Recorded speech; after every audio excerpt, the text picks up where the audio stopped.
剛才我有提過啦，喺8月份三大車廠私家車嘅銷量比起往年同期只係見到輕微嘅增加，但係佢哋所出產嘅小型 van 或者係貨車喺銷量就有明確嘅上升喎。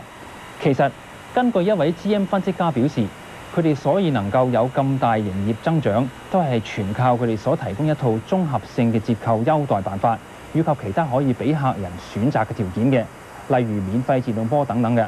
但係當然，佢哋喺呢一個最賣得嘅貨車同埋小型 van，GM 就冇任何折扣同埋提供俾顧客嘅。事關好似佢哋出產嘅 Chevy Astro 同埋 GMC Safari 嘅產品呢，又喺市場面世之後已經賣清㗎啦。其實有乜嘢原因令到小型貨車喺今日咁流行呢？而各車行會唔會為私家車銷量平平而頭痛呢？兩間車行負責人都有提過佢哋嘅見解。但係首先，不如再聽下佢哋講下車廠各方面折扣嘅問題。由於89年嘅車就快推出，各車廠都希望盡量吸引客人嚟買88年嘅車，而各項折扣當然係最適當嘅辦法。3間美國車廠都通常係以現金折扣方法，或者係免費冷氣或者自動波。有陣時佢哋有特別優惠貸款嘅辦法，或者90日內無需付款呢一種優待嘅辦法添。我相信好多顧客喺以前唔係太相信呢一啲優惠付款或者其他折扣嘅辦法，但係今日所有車行喺法例管制之下，顧客應該對每一項優待有信心，因為每樣嘅優待只會對消費者有利益嘅。究竟呢啲折扣又有冇時間限制嘅呢？有冇時間限制呢一個問題就係由於車廠決定㗎啦。呢啲折扣目的唔係要嚟清貨，而係一種俾客人嘅鼓勵，可能全年都會提供添，等客人可以慳返啲錢嘅。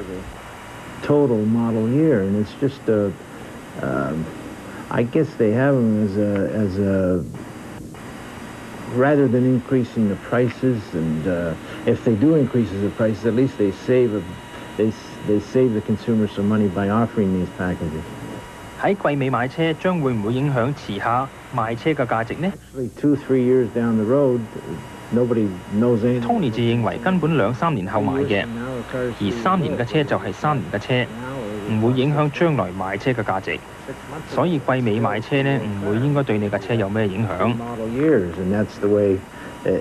That when we're merchandising a used car, if it's an 84, presently with the 89s coming out, it'd be a 5-year-old car.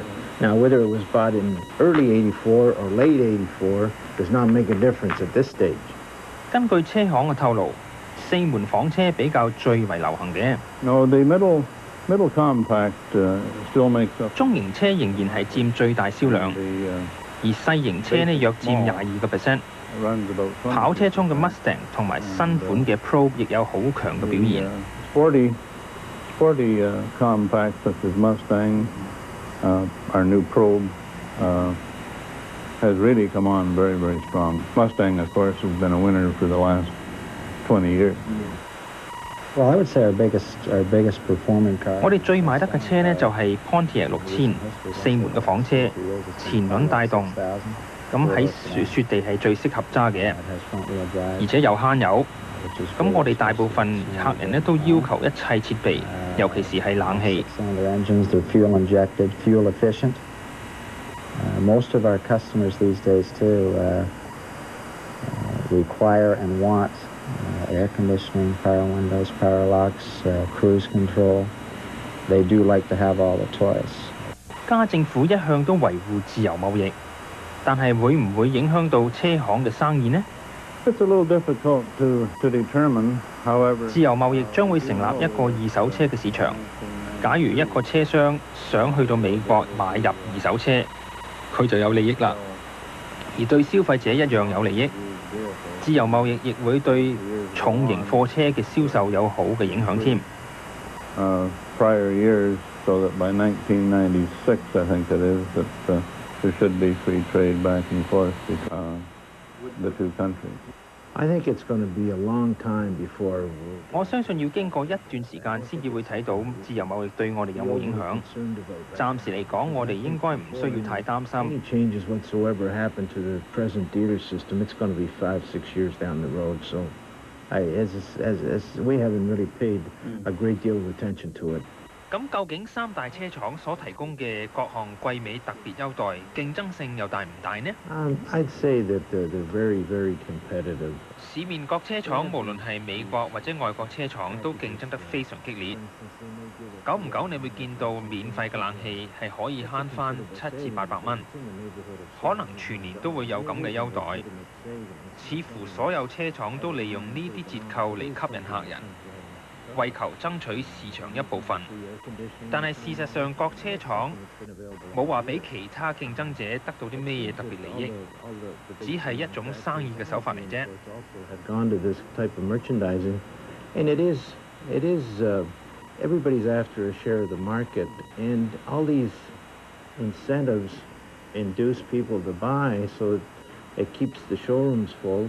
And when you really boil it down, all these savings are, one doesn't have a clear-cut advantage over another one. Most of them are offering, when you boil it down to actual dollars and cents, it probably doesn't mean a whole bunch.